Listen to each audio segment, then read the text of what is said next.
राधिका के पिता उसकी शादी तय कर देते हैं, पर उनके पास पैसा नहीं होता है तो वो परेशान हो जाते हैं।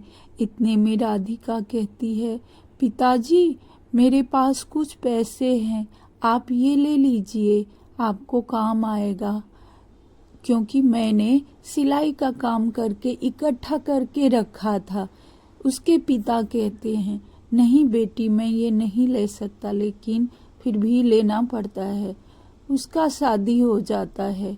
राधिका अपने ससुराल आती है तो उसकी सास कहती है, देख बहू, आज से सारी जिम्मेदारी तुम्हारी है और मुझे कोई झंझट नहीं चाहिए।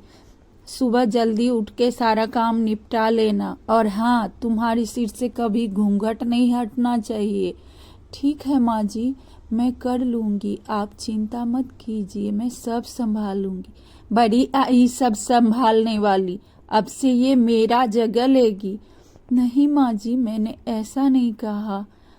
जो भी करना सही से करना और अपने घूंघट कभी मत उतारना, नहीं तो मुझसे बुरा कोई नहीं होगा। और हाँ, अभी का सारा काम निपटा ले, अभी सब काम हो जाना चाहिए, घर में सब बिखरा पड़ा है। ठीक है माँ जी, मैं समझ गई, मैं सब काम कर लूंगी। और वह सारा काम करने लगती है। काम करते करते राधिका थक जाती है और वो सोचती है, हे भगवान, आज शादी था, शादी के दिन भी मुझे काम करना पड़ा, मैं कितना थक गई हूँ। और ये कहकर वो सो जाती है और सुबह उठते ही फिर से काम करना शुरू कर देती है। राधिका को घूंघट डाल के काम करने में बहुत दिक्कत होता था। उसे कभी उंगली कट जाता तो कभी उसे ठोकर लग के वो गिर जाती, लेकिन उसकी सास इतनी बदमाश और चंट थी कि उसे कुछ फर्क ही नहीं पड़ता है। ये क्या, तुम कुछ अच्छा खाना नहीं बना सकती? कितना खराब खाना है माँ जी, पर कुछ घर में नहीं था इसलिए मैंने यही सब्जी बनाया है।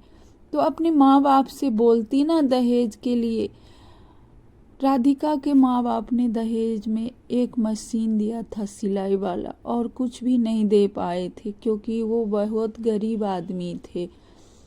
राधिका के पति भी ये सब देखकर अपनी माँ को बहुत परेशान रहने लगा और कहने लगा, माँ ये क्या कर रही हो तुम? राधिका को क्यों इतना कोसती हो? इसमें इसकी क्या दोष है? इसके पिताजी को जो बन पड़ा वो दिए ही है ना, मशीन है उसके पास। राधिका सोचने लगी, ये मशीन से मैं कुछ काम कर लूं सिलाई का, और वो दुकान जाकर काम मांगने लगी, पर कोई दुकान वाले उसे काम देने को तैयार नहीं था। अरे तुम इतना बड़ा घूंघट में रहती हो, तुम क्या सिलाई करोगी? तुम्हें कुछ आता वाता भी है कि नहीं? राधिका उदास होकर घर आती है और घर पे ही सिलाई का बोर्ड लगा देती है।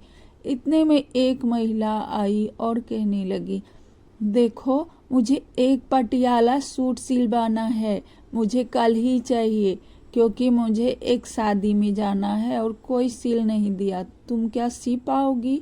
हाँ हाँ, मैं कल सी के दे दूंगी, आप दे दीजिए। राधिका ने उसका नाप ले लिया और पूरी रात जाग के उसके लिए सूट सीने लगी।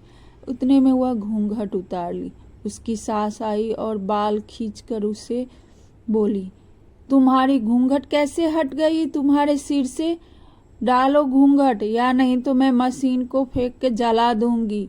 राधिका सोचने लगी, कुछ ऐसा तरकीब होता कि घूंघट भी रहता और मैं सिलाई भी कर पाती। तभी उसने एक नेट की साड़ी पहन ली और वह उससे सिलाई करने लगी घूंघट डाल के। सुबह वह महिला आई तो वह ड्रेस देख के इतना खुश हो गई और कि उसे दुगुना पैसा दिया। अब राधिका के सिलाई के चर्चे पूरे गांव में हो गई।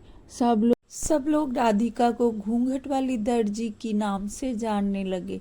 अब राधिका अपने कमाए हुए पैसे से अच्छा अच्छा खाना बनाकर अपनी सास को खिलाती और बोलती, माँ जी अब तो आप खुश हैं, बहू मुझे माफ कर दो, मुझसे बहुत बड़ी भूल हो गई।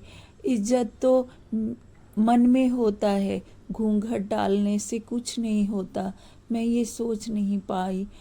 अब तुम घूंघट उतार सकती हो।